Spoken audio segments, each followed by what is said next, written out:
History is all around us. There are secrets of our past around every corner, hidden in our streets, buried under our feet.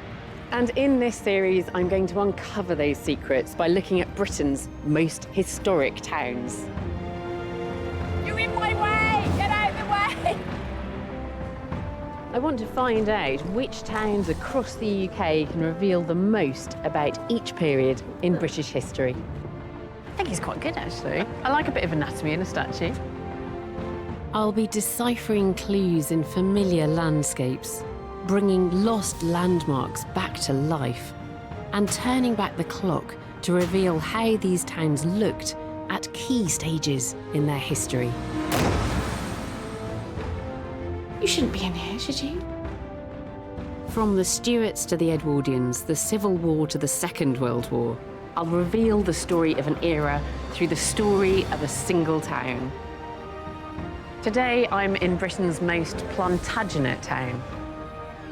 A town where a brutal murder became a reason for celebration. It was the biggest party in its entire history. A town where lethal disease and violent uprisings shook the foundations of civilization. You could wipe out most of a generation.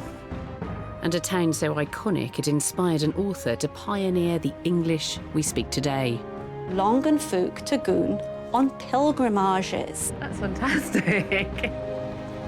If you want to understand the Plantagenets, Canterbury is the place to come.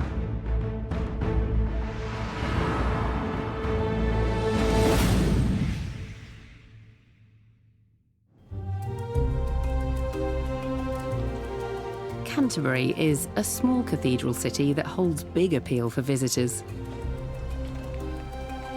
Its population of 55,000 somehow makes room for the 7 million tourists who flock here each year. They're in Canterbury to soak up some of England's most compelling history. Stashed inside these wonderful old walls are stories of drama, intrigue and rebellion that will make your spine tingle. And of course, centre stage, there's that cathedral, a towering theatre of dreams and nightmares. Every era in Canterbury's past is fascinating, but I'm here to understand one of the most dramatic chapters in British history, the story of the Plantagenet dynasty. Towards the end of the Middle Ages or medieval period, between 1154 and 1399, 8 kings with French blood ruled England and half of France. This was a time when the Catholic Church in Rome dominated every aspect of people's lives here in England. When powerful kings led crusades to conquer the Holy Lands of the Middle East.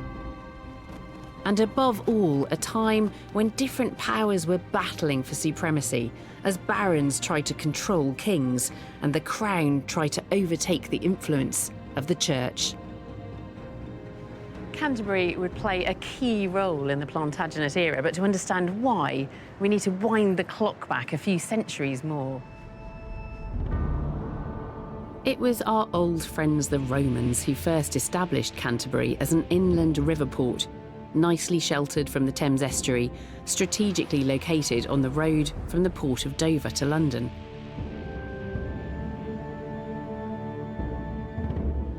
In 597, the Pope sent his missionary Augustine to convert the pagan King of Kent, Ethelbert, to Christianity.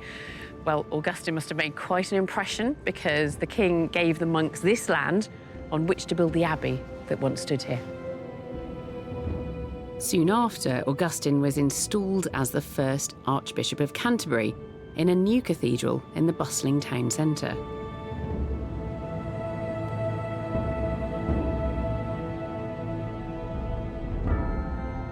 When the Normans arrived in 1066, they completely rebuilt the cathedral, and it became the ultimate symbol of religious power in England. There followed centuries of almost non-stop embellishment and renovation, transforming its size and appearance, resulting in today's iconic Christian monument.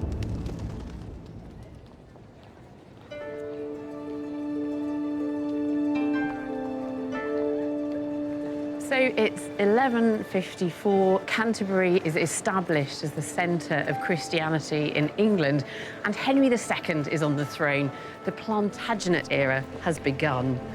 But what sort of a country were the Plantagenets inheriting?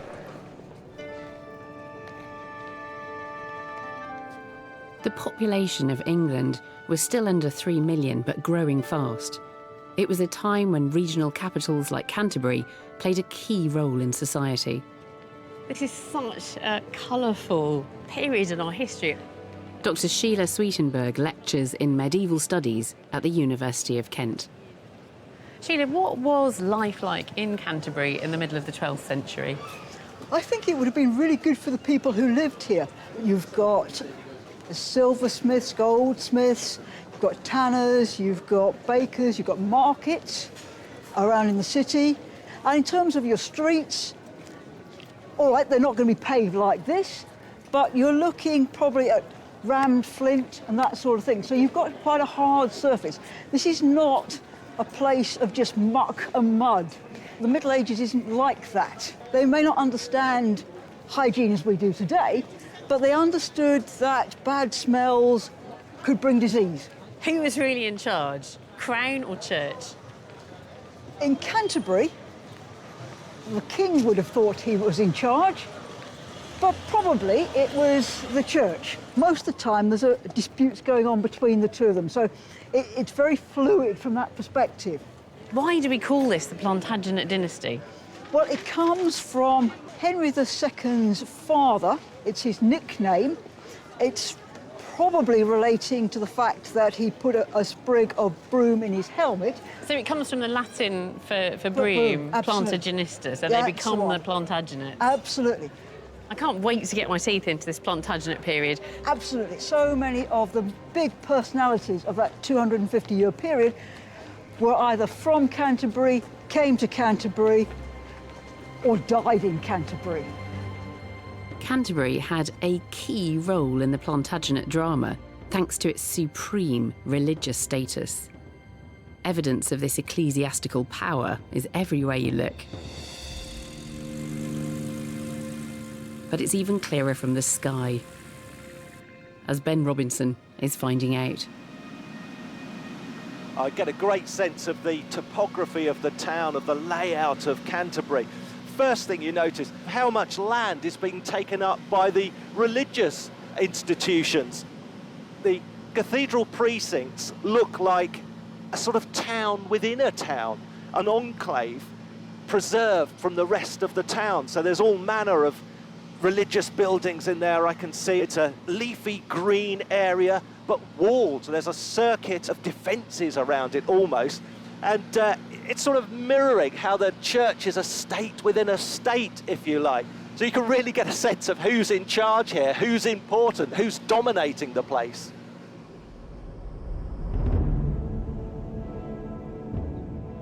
It was the power of the church that led to the pivotal moment of the Plantagenet era, and it happened right here in the cathedral in 1170. Henry II hated the fact that the church played by its own rules and that he had no say in its affairs. So then he has what seems like a brilliant idea, and he decides to make a key tactical appointment. He makes his friend and loyal advisor, Thomas Becket, Archbishop of Canterbury. So this man, who was not a man of the cloth, who was ordained the night before he became Archbishop, ascended to this position of power within the church. Henry had his man on the inside, or so he thought. What Henry hadn't planned on was that Becket would find God in a big way.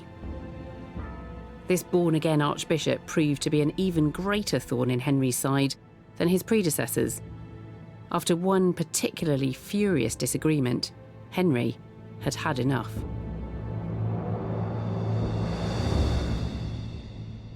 He got so furious that he said something along the lines of, "I took this low-born man and rose him high, and he has shamed me, he has shamed the realm. Is there no one who will revenge me?" Medieval historian Rachel Koopmans has studied Becket's final moments. So the knights come here to confront him? Actually, they first confront him in the Archbishop's palace. Yeah. And then at that point, the monks and his clerics get frightened for him and are dragging him down this cloister. Yeah. And they finally get him here and they take him through this door. At which point he should have been safe. You would think, yes. And now they entered into the space of the cathedral. So they chase him in? They chase him in. He comes back towards them and says, "Here I am, no traitor, but an archbishop. What do you want from me?" Perhaps they wanted just to arrest him, but he struggled against them, and pretty soon the blows started to fall. And the one wound that all the chroniclers talk about is that they actually chopped the top of his skull right off. You have to imagine the power of those broadswords. And as he was lying then here dead, one of the knights actually took the tip of his sword and pulled his brains out onto the floor. It's horrendous, it's terrifying. It's an act of terrorism happening inside the church. That's right, and you know, if he had been murdered just outside of those doors, it probably wouldn't have had the same emotional resonance. So, you know, the fact that he was killed here inside the church really was incredibly important for kind of the mythology of him as a martyr. Henry was free of the troublesome priest, but before long the Pope made Becket a saint. Tales of miracles bestowed on those who touched St. Thomas's mortal remains drew thousands of pilgrims to Canterbury, adding to the power of the church. And soon enough, Henry would need a miracle of his own. 3 years after Becket's murder, he was at war with Scottish rebels and his own sons. A desperate Henry entered the cathedral barefoot, in sackcloth. He goes down into the crypt to where Becket is buried, and there he spends the whole night in prayer and in penitence. He finds out a few days later that it was that very morning that he finished that penance, that the King of Scotland was captured. Everybody thought that the fact that this rebellion evaporated after he was here on penance meant that Becket was now his friend again. So Henry had his miracle, but the story of St. Thomas and his influence on Canterbury and the lives of ordinary Britons had only just begun.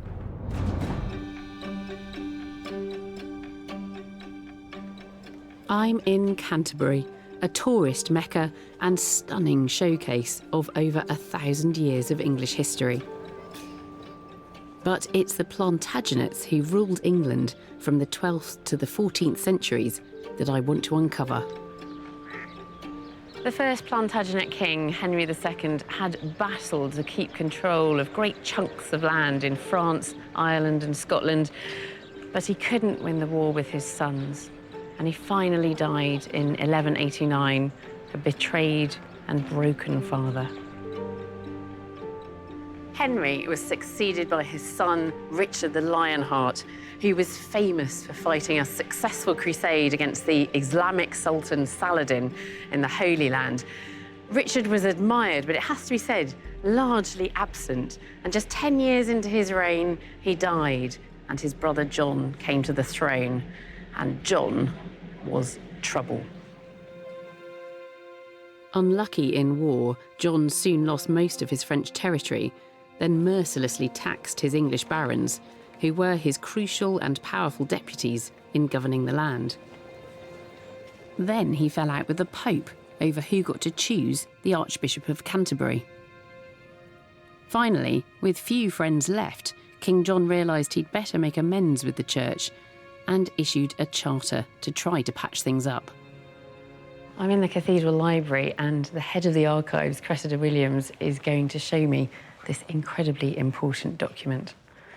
This wonderful moment, getting things out of the archives. And what an amazing seal. Yes, so we have here an image of King John sitting on his throne in majesty. And there are no contemporary depictions of King John, so this is really as close as we get. It's very, very beautiful, this seal, but I'm desperate to actually look at the charter itself. So can we get it out? Of course, let's get it out. It's incredible just how legible it actually is, isn't it? I mean, it's so clear. Can you pick some key parts out for me? Yes, so with this charter, John is granting to the church the right of free election of its senior members. So he notes that he's had discussions with senior churchmen, and of course the first named is Stephen, Archbishop of Canterbury. So this is a very significant moment. So this is Stephen Langton, who was in exile for years, and he's now back. Absolutely, yes. Now he's in this position of supreme political power. Yes, in obviously extremely challenging times. He becomes a negotiator between King John and the barons. Archbishop Langton was a key architect of another, much more famous charter, now seen as a cornerstone of democratic constitutions, Magna Carta. Canterbury's original 1215 copy is damaged and mostly unreadable. But Cressida has a version made only slightly later. So this is setting out all of these rights for the barons, but also for common people as well. Yes, very, very important clause can be found just at the top of this folio here.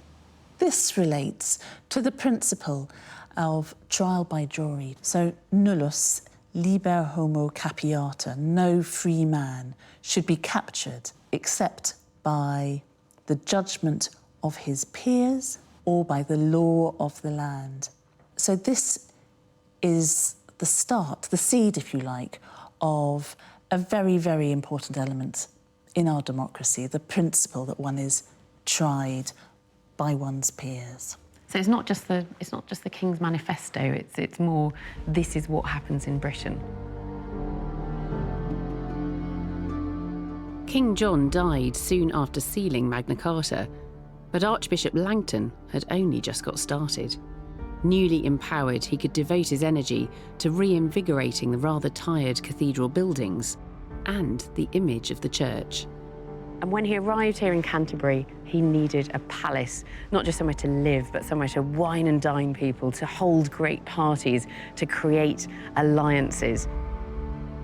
Langton created a building that has all but disappeared, unless you look very closely. This is what I really love, this detective work, looking for traces of the past in existing buildings. If you look just there, you can see the stone tracery of a window, the quatrefoil at the top, and then over here, this is the great porch, the entrance into this incredibly ostentatious symbol of religious power. Stretching 50 metres in length and with a roof spanning 20 metres, the great Archbishop's Palace Hall boasted 8 huge bay windows, a large kitchen, new stables, and a whole array of service buildings. And next door, the cathedral itself had not been neglected. The original Norman building was extended. By 1220, it had doubled in length and had new chapels and towers. And at the far east end was the new centrepiece of Langton's PR Drive. The Trinity Chapel was to be Thomas Becket's new home and would make a big impression.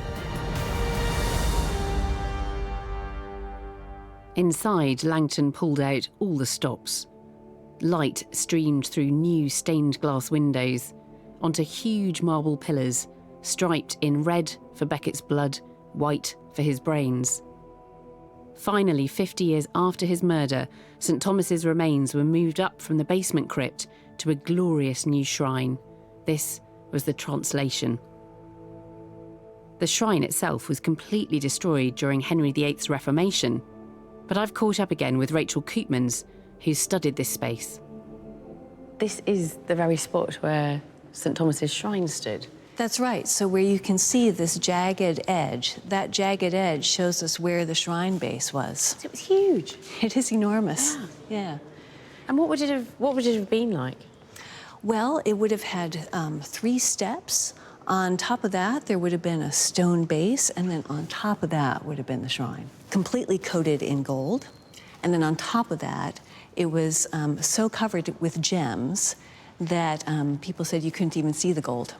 And does this actually contain the mortal remains of Thomas, then? It does. And that's what gave this space so much kind of energy, because you've got the actual saint relics right here. The saint that people believed did miracles and was this fantastic martyr. And there was a launch party? Absolutely. Henry III was here. All the important barons were here. The bishops were here. People came from across Europe. It was the biggest party that Canterbury has ever seen in its entire history. And we even have some of the surviving stained glass, dating from the early 13th century. Really? That is the same stained glass that Henry III and Stephen Langton and all the pilgrims who came here on that day of the translation would have seen. It's still here. Astonishing, isn't it? It is. Wonderful.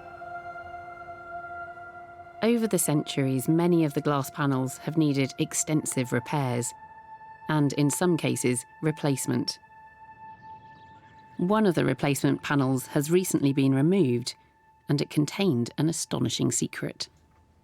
That's amazing. Hello. Hello. Hello, Leonie. Leonie Seliger is director of the Cathedral Studios.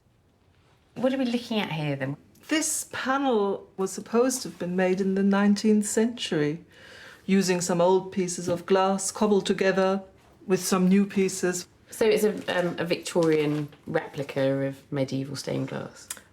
Is it? That's really why we took that glass out, to investigate. Rachel found something that suddenly made us think, hang on, that's not quite right. What I found was a woman who had written the first guidebook of Canterbury's glass actually wrote old on her schematic of these panels, and I thought, hey, wait a minute, that she wrote this at exactly the time they're supposed to be new. So when was this written then? This would have been in the 1890s. Right, okay. So that got me thinking, and so I went back to a photograph. This is actually among our earliest photographs of the cathedral, and in this photograph, it actually shows these panels in the window, and this photograph dates to 1861. So that's decades before this glass was supposedly made. And so I brought this evidence then to Leonie and said, I think we need to have a closer look at these panels. Yeah. That's it shivers down my spine. Yes. That's amazing. What fantastic sleuthing. We decided we have to have the glass on the light box, we have to be able to get microscopes on it, and that's what we did. And then we were looking down, and we were looking at this. I can see some lines and That's right. perhaps even letters. Yes, you're right, they are letters. In raking light, it becomes easier to see the outlines. Is that an R? Yeah. And then that looks like an I, and then what's that? An N? An N. Correct, it's an N. Yep. Peregrini. Yes. Yes. So the Latin, Peregrini Sancti, Pilgrims of the Saint. Oh, that's amazing. So they told us what Yeah. we're looking at here. Do you have an idea of the date precisely? We do because of the style of it. The part of the cathedral where this window is found was built between 1182 and 1184. We think it was installed quite shortly thereafterwards. So it's within 15 to 20 years of the martyrdom. Yeah. And when this was made, Henry II himself was probably still alive. Is this one of the earliest representations that we've got of pilgrims coming to Canterbury? It is without doubt the earliest. Oh, that's fantastic. So do you know what this would have looked like then, with those letters in place? Pretty much, yes. With a bit of clever photoshopping, you end up with something that is so pin sharp and elegant. It almost looks too perfect, doesn't it? Yes, it does. Yeah, but that's what it would have looked like. But that's really why people came to Canterbury, to experience this perfection of God's house. This was their version of going to a theme park. You know, have this amazing experience of seeing colours and shapes that they would never ever have come across in their daily lives. They literally thought that as light passes through the windows, it became enriched with the stories that were depicted in the glass. And that enriched light would then enter through the eyes into the soul and make you better. That's amazing, isn't it?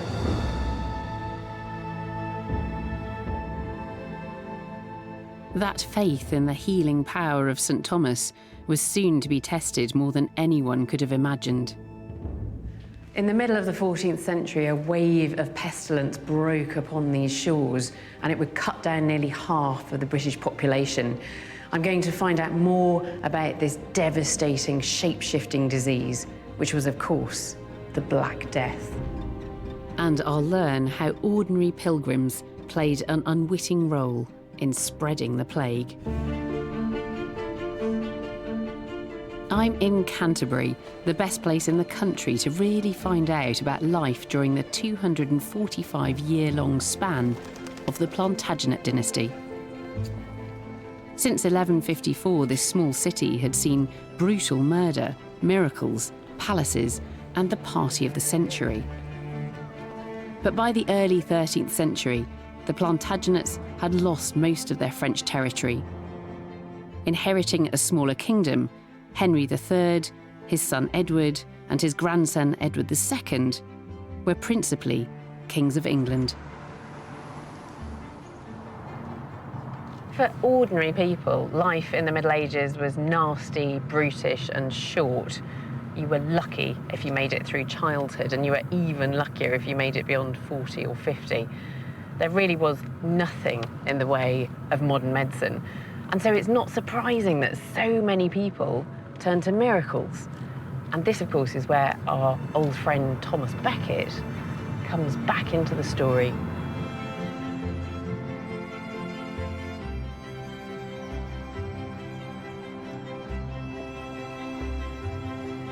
St. Thomas may have been dead for more than a century, but his fame had only spread, and pilgrims would travel extraordinary distances to visit his shrine.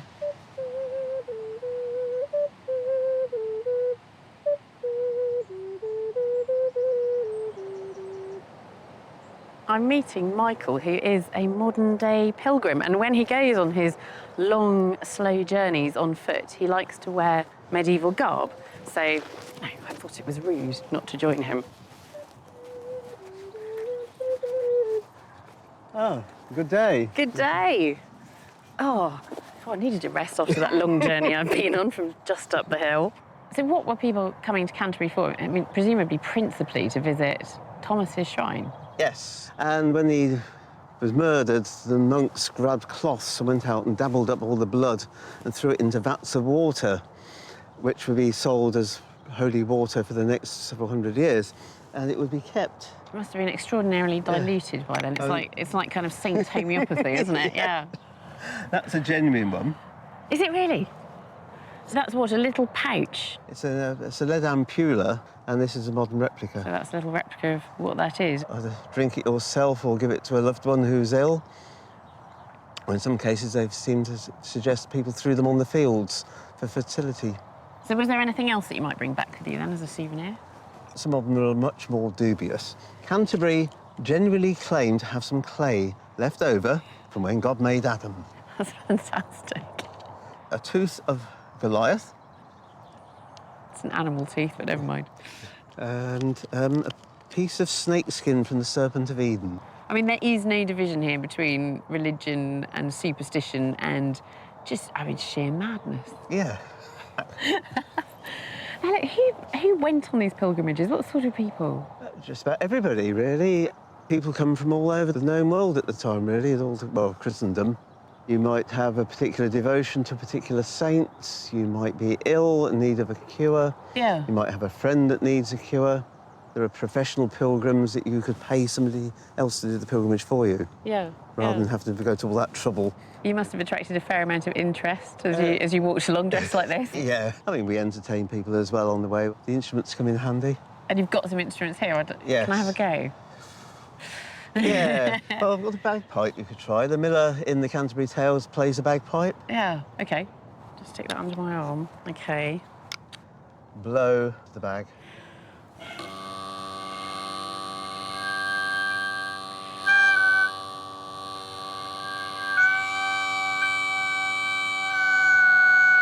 You won't earn much playing for your supper tonight. I might leave playing the bagpipes to you, Michael. They're still making a noise. Oh, dear.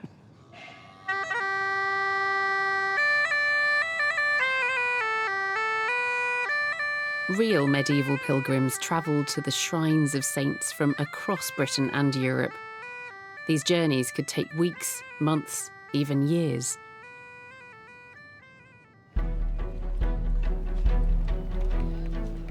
When pilgrims finally arrived in Canterbury tired and hungry, they'd need to find an inn for the night, or if they were down on their luck, they could always see if there was room at one of the hostels like this one, Eastbridge Hospital. Hello. Brother Kevin is the current master of the Eastbridge Hospital. And this is where you would come after your cold, damp night downstairs, and you would have your meals here. Look at that fresco. Is that medieval? Yeah, that It goes must be. back to the 13th century, and it's Christ giving a blessing. What have we got here? We've got all the masters of the Hospital of St Thomas the Martyr going all the way back. Yeah, that's the masters back from 1198 through to today with my name there, which I'm quite proud of. What's interesting, though, is this period in the middle of the 14th century. So we've got a really rapid turnover of masters there. 1349 through to 1351. So we've got Matthew Ashton, William of Fareham, William of Bradell, and he's succeeded by Thomas New, and that's all in the space of 3 years. Yeah. Well, that was a time of the plague, and it is thought that they died during that epidemic. And I imagine many of the pilgrims who passed through here as well. Yes, a very difficult time. It's very likely that those 3 masters of Eastbridge had succumbed to lethal infection, the disease that became known as the Black Death. From 1347, this plague marched ruthlessly across Western Europe, spreading fast and wide, carried by fleas on rats that thrived on board trade ships. In 1348, it arrived on the south coast of Britain and worked its way relentlessly across the country, decimating the population, and there was nothing anyone could do to stop it. Right, so this is the Undercroft. I've invited Dr. Tim Brooks, an expert in rare and imported pathogens, to Eastbridge's crypt, which was used as a dormitory by pilgrims. So, Tim, down in the vaults here, this is where the pilgrims slept, and I imagine some of them at least must have turned up here with the plague. Absolutely. There might be somebody there who'd got fleas with them. Then you're likely to get bubonic plague. That's not in itself particularly infectious from person to person. But a small number of people who get it will get a pneumonia before they die. And when they do that, as they're dying, they start coughing up plague in their sputum, in their phlegm. And that is what people can then pick up if they're within, say, 3 feet, and they will then get pneumonic plague. And so somebody who's come into this Undercroft and looked after a patient who coughed on them can walk out of here perfectly healthy, but 2 to 3 days later they'll start coughing, and that's on the next person in a different house. You could wipe out most of a generation. Yeah, I mean, it is apocalyptic. I think it's really difficult to get your head around just what that impact was when you think of half of the or a third to half of the population being wiped out. And in a way that you can't understand, you can't control, and so various superstitions about how to protect yourself would gradually arise. Most of them not very useful. So that leads me nicely on to some of the remedies as well. I mean, they were just taking stabs in the dark to try and work out what to do. Bloodletting, so bleeding patients. That makes the doctor feel good, but it's not at all good for the patient. In fact, it makes the patient weaker. Putting plasters of human excrement on the boils. Putting hot plasters tends to make the boils burst, but I'd rather it wasn't human excrement. Bread would be the better choice. A gold ring containing dragonwort with an amethyst engraved with a man holding a serpent. A very good waste of gold. Drinking gold's another one. Much bigger waste of gold. Chicken broth. That's the one I want. Yeah? Oh, yes. Food, water is one of your best ways of surviving a serious illness if you can get it down and keep it down. And another popular potential cure is lancing the boils. Would that have worked? Now, that would be probably about your best choice, because if you can get the pus to pour out, then that quite often relieves the focus of infection and increases your survival chances. There are some potential ideas here. The chicken broth, lancing any boils you might have, and then popping over to get a miracle from St Thomas. A little bit of faith helps a big deal as well, makes you feel better. Thank God for the era of antibiotics, is all I can say. Yes, exactly. The Black Death, Yersinia pestis, wiped out as much as half of Europe's population in just 5 years. In England, it would take 3 centuries for numbers to fully recover. And remarkably, the effects of the plague are still evident in our landscape today, as Ben can see from the air. If ever I see a lone church, a church just sitting there in fields on its own, I get suspicious. Churches don't wander off in a huff across the fields away from settlements. They're built to serve communities. And if you've got a church, you had a community. I'm looking at one down here now.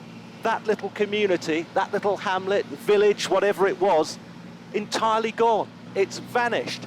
And this is one of the consequences of the plague. They couldn't farm the land, the village couldn't function, the survivors moved somewhere else. And this is a pattern we see throughout the English countryside.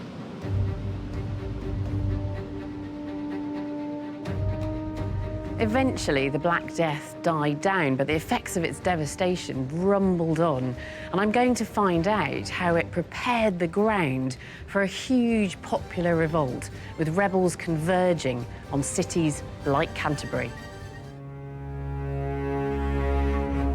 During the Plantagenet era in Canterbury, a series of catastrophic events steered the course of English history. An assassination led to a cult of pilgrimage and worship. A king's unpopularity led to a key step towards democracy. And a diabolical disease decimated and reshaped society. When the country emerged from the horror of the Black Death, it was in terrible shape. There was a critical labour shortage. Fields were left unploughed, untended. And in 1377, a new king, Richard II, came to the throne. He was only 10 years old, too young to rule. And so the reins of power passed into the hands of his greedy uncle. He led a ruling council that soon saw the country at war once again with Scotland and France, raising punishing taxes, including the hated poll tax. The church this time was conspiring with the crown. By 1381, the country was ripe for revolution. So this is Canterbury Castle, or at least the remains of it. But the revolt did come here. Yes. I've come to the castle to meet Juliet Barker, a historical writer who has studied what happened next. So I think I would have referred to this as the Peasants' Revolt, and that's my school history coming back to haunt me, but you didn't call it that. I prefer to call it the Great Revolt because most of the people who actually organised it were what we would now call middle-class people. See, that's really interesting because I don't tend to think of the middle classes even existing at this point. No, and the really fascinating thing is that they're really coming into their own at this period, because what had happened was that the Black Death in the middle of the 14th century had virtually wiped out a huge section of the population. And all the great landlords had lost a huge number of the people who tilled their land. Yeah. So the people that were left, they were allowed to buy land. They started to acquire money that they could then trade in the markets. And that's how the whole sort of middle class begins to emerge. What then makes them disgruntled? What really triggers it is the heavy amount of taxation. The French had invaded and were burning the towns on the south coast of England. They can see these huge taxes being levied and no successful defence of the realm. The feeling was the government has got to protect us, they've got to look after us. The tension is all there. It just needs a spark to set it off. And what about here at Canterbury? What happened here? The rebels came to the castle, which is the seat of royal government for the whole of Kent. They come in and they grab the sheriff and force him to hand over all his records of royal government, including the poll tax returns, because they see the documentation as being the means of oppressing them. Yeah, that's where the power lies. That's where the power lies. So they burn all the poll tax records so that nobody knows who they are, how much they're owed. So it's an extraordinary mutiny of ordinary people against the authorities. It's the first great popular revolt, and there are leaders in each of all the areas right across the country, all the way from Somerset down in the south up to North Yorkshire. But it wasn't just an attack on the records, there was proper violence playing out. There was proper violence in London itself. The Archbishop of Canterbury and the Treasurer both are pulled out of the Tower of London by the mob and executed on Tower Hill, and they literally chop off their heads and they are displayed on a pike on Tower Bridge, like they did for all traitors. Things were a little harsher in the medieval period. Remarkably, the 14-year-old King Richard persuaded the rebels to lay down their arms. Then thousands of executions followed, and the revolt was crushed.